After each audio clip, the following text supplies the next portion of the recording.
2026년 여러분의 자산이 반토막 날 수도 10배가 될 수도 있습니다. 인생은 우상향입니다. 그래서 우리는 반드시 성공할 수밖에 없습니다. 안녕하세요. 최혜직입니다. 2026년은 어떤 일이 벌어질까요? 오늘은 솔직히 말해볼게요. 우리는 경제적으로 자유로워지고 싶어서 자기 개발을 하고 마음 공부를 하고 있습니다. 상위 1% 의사인 이하영 원장은 부자가 되는 것은 마음 공부하는 것이다라고 했고, 1,000억 원의 자산가였던 닥터 도티도 마음 공부를 시작했으며, 스티브 잡스도 명상을 즐겨 했으며, 세계적으로 엄청난 부를 만든 자수성가 부자들 대부분의 자서전에서도 마음 공부 내용이 들어 있습니다. 하지만 여기서 중요한 것이 있습니다. 자기 개발이나 마음 공부를 할 때 세상이 돌아가는 것에 대해 등을 지고 있으면 안 된다는 거죠. 세상이 어찌 돌아가는지는 난 모르겠고 나는 마음 공부할래. 이러면 안타까워집니다. 왜냐하면 우리는 이 세상에 살고 있는 존재들이잖아요. 기회는 세상이라는 파도를 타고 오는데 파도가 어디서 오는지 눈을 감고 있다면 기회를 검색할 기회조차 잃게 되죠.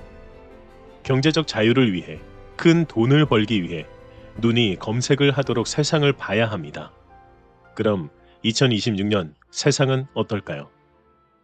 오늘은 경제 전문 이코노미스트에서 발행한 2026년 세계 대전망에 나와 있는 전문가 겸 기자들의 예측과 인사이트를 가져왔습니다. 저는 여러분의 조력자로서 여러분 인생이 우상향으로 가도록, 그리고 기회를 포착할 수 있도록 2026년 전문가들의 예측을 소개드리겠습니다. 이코노미스트의 경제 에디터인 헨리 컨은 이렇게 말합니다. 트럼프의 관세 폭탄은 멈춘 게 아니라 잠시 멈춘 상태이다. 진짜 문제는 연준의 독립성이다. 관세는 수입품의 가격을 올린다. 물가가 오르면 연준은 물가를 잡기 위해 금리를 높게 유지하려 한다. 하지만 트럼프는 경제 성장을 위해 금리를 낮추고 싶어 한다. 트럼프는 연준 이사인 리사 쿡을 해임하려고 하고 있고 5월엔 의장인 파월이 해임한다. 그 자리는 트럼프 관련 인물로 채워지게 될 것이다. 이렇게 연준이 트럼프의 손에 들어가면 연준의 독립성을 해치게 된다. 시장은 이제 물가 조절이 안 되겠구나라고 판단해 인플레이션에 빠질 수 있다. 또한 팬데믹 이후 각국 정부는 빚이 많아졌다. 빚을 갚으려면 금리가 낮은 것이 좋다.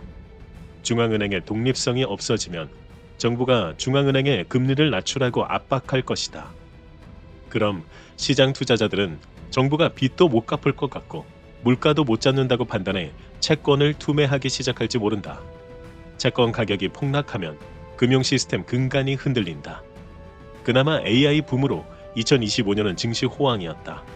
하지만 2026년에 기업들이 AI가 실제로 돈을 벌지 못한다고 판단하면 투자자들은 자금을 뺄 것이다. 그럼 채권에 이어 주식시장도 큰 충격을 받는다. 자, 관세가 오르고 금리가 어떻고 이게 나랑 무슨 상관이야? 라고 생각하실 수 있습니다. 그런데 깊은 연관이 있어요. 관세가 오르면 수입 물가가 올라서 내 지갑에서 나가는 돈이 기존보다 많아집니다. 즉 같은 돈을 벌어도 지출이 더 많이 나갑니다. 중앙은행이 독립성을 잃으면 화폐 가치가 불안해져 우리가 애써 모은 자산의 가치가 깎이게 될 수 있습니다. 채권 시장이 흔들리면 대출 금리가 올라서 부동산과 주식시장 전체에 찬물을 끼얹을 수 있습니다. 그럼 이 상황에 우린 뭘 어떻게 해야 할까요? 박앤세일 장을 기다려야 합니다. 만약 경제 에디터인 헨리커의 말대로 된다면 2026년 초반에 현금을 많이 모아놔야 합니다. 그러다 폭락이 왔을 때 투자가 들어가야 합니다. 공포가 극에 달해 모두가 도망칠 때 우리는 마음 공부로 다져진 평온함으로 기회를 쇼핑하면 어떨까요? 또한 정부 재정이 불안해지면 금값이나 기축통화인 달러의 가치가 오르게 됩니다. 이쪽도 보시면 좋죠. 이때 우리 마음을 알아차리는 것도 중요합니다. 세계 최고 부자인 워런 버핏은 이렇게 말했죠. 지금의 만족을 위해서 미래를 버리지 말라고요. 즉 지금 외식하고 싶다, 배달 음식 시키고 싶다는 그 마음. 그건 2026년에 다가올 기회를 버리고 있는 걸지도 모릅니다. 카드값을 천천히 훑어보시면 사람마다 다르겠지만 대부분 외식에 많이 나갑니다. 물론 저도 그렇지만요. 오늘 치킨 한 마리 참은 3만 원이 2026년 폭락장에서는 30만 원, 300만 원의 가치가 될지도 모르니까요. 물론 폭락장이 반드시 온다는 건 절대 아닙니다.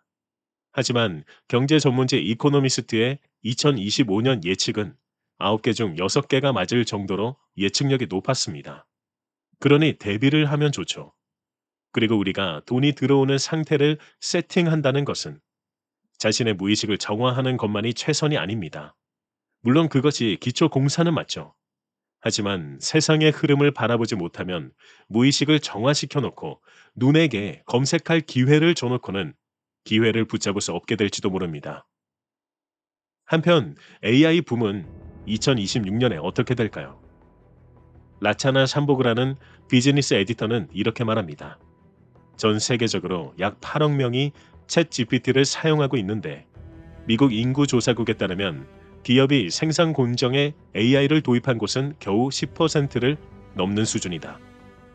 기업들이 시범적으로 운영한 AI 프로젝트 중 95%는 전혀 수익을 내지 못했다. 소문은 무성한데 실속은 아직 없는 상태라고 라차나는 말합니다. 영국 중앙은행에 따르면 AI에 의존하는 기업들의 주식은 미국 S&P 500 편입기업 시가총액의 44%를 차지했다. 이 기업들은 주가 수익 비율이 31배에 달할 정도로 높은 수준이다. 아직 성적표는 0점인데 등록금만 비싼 형태라고 하는 거죠. 이게 위험한 이유는 기대감으로 부풀어 오른 풍선이 아주 작은 바늘 하나에도 터질 수 있기 때문입니다. AI로부터의 이익이 더디게 나타나거나 아예 실현되지 않을 조짐이 보인다면 기업 가치는 하락할 수 있다. 실적이 부진하면 바로 하락인 거죠. AI 호황이 꺾인다면 미국 가계에서 수조 달러의 부가 증발할 수 있다. 한편 AI 때문에 일자리가 위협받고 있다는 기사를 많이 보셨을 겁니다. 그런데 연구 결과는 의외입니다. 라차나는 이렇게 말합니다. 일부 논평가들은 미국 대졸자의 높은 실업률을 AI 탓으로 돌리고 있다. 하지만 이를 뒷받침해주는 증거가 미약하다. 예일 예산연구소를 비롯한 몇몇 연구는 AI가 노동시장에 파괴적인 영향을 미치지 않았다고 결론 내렸고 AI 기반 산업이 다른 산업보다 근로자를 더 많이 해고했다는 근거도 발견되지 않았다고 했다.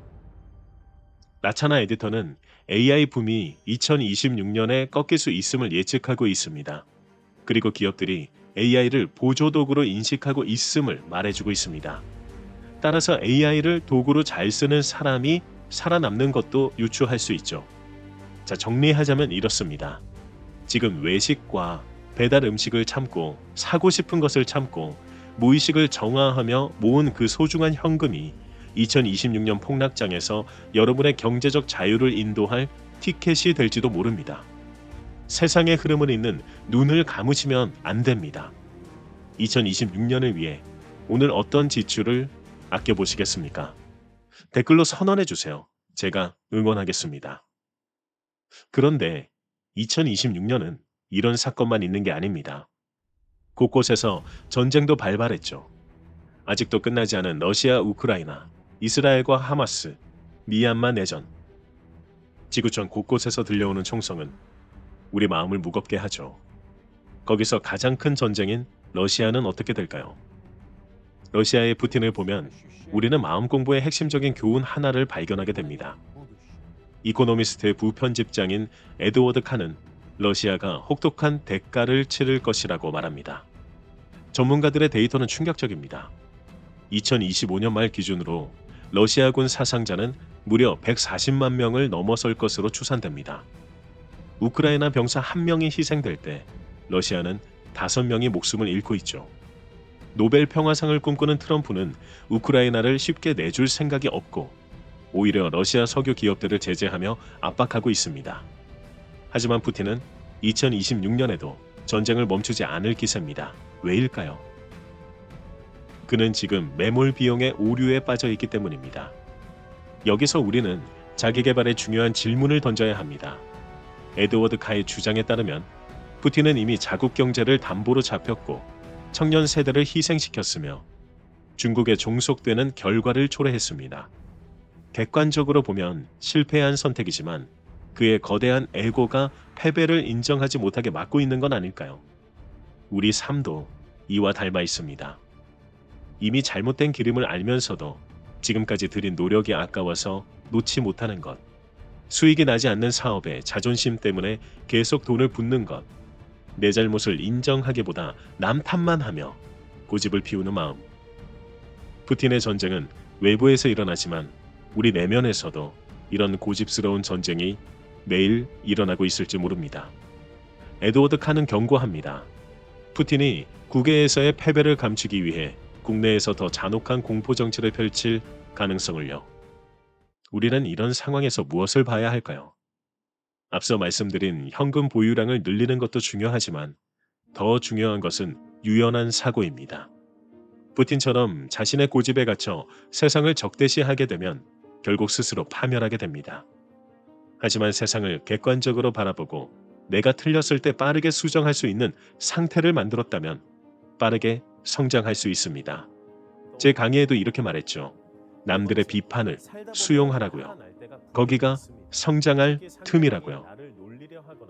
비난을 할 때 특히 그렇죠. 그럼 거기에 발끈하지 않고 그냥 바로 인정해 버리는 겁니다. 인정해도 나의 존재에 전혀 해를 가하지 않습니다. 자신이 고집에 잡혔을 땐 자신보다 남들이 더 나를 잘 볼 때가 있습니다. 마음을 열고 비판을 수용해 보세요. 그럼 다시 흐름이 바뀌게 됩니다. 내 고집 때문에 놓지 못하고 있는 나만의 전쟁이 있다면 또 댓글로 드러내 주세요. 그래야 자신도 알 수 있습니다. 저도 응원하겠습니다. 인생은 우상향입니다. 그래서 우리는 반드시 세상을 잇는 눈을 가지고 기회를 포착할 수 있습니다. 그렇게 우리는 경제적 자유를 향해 나아갈 수 있습니다.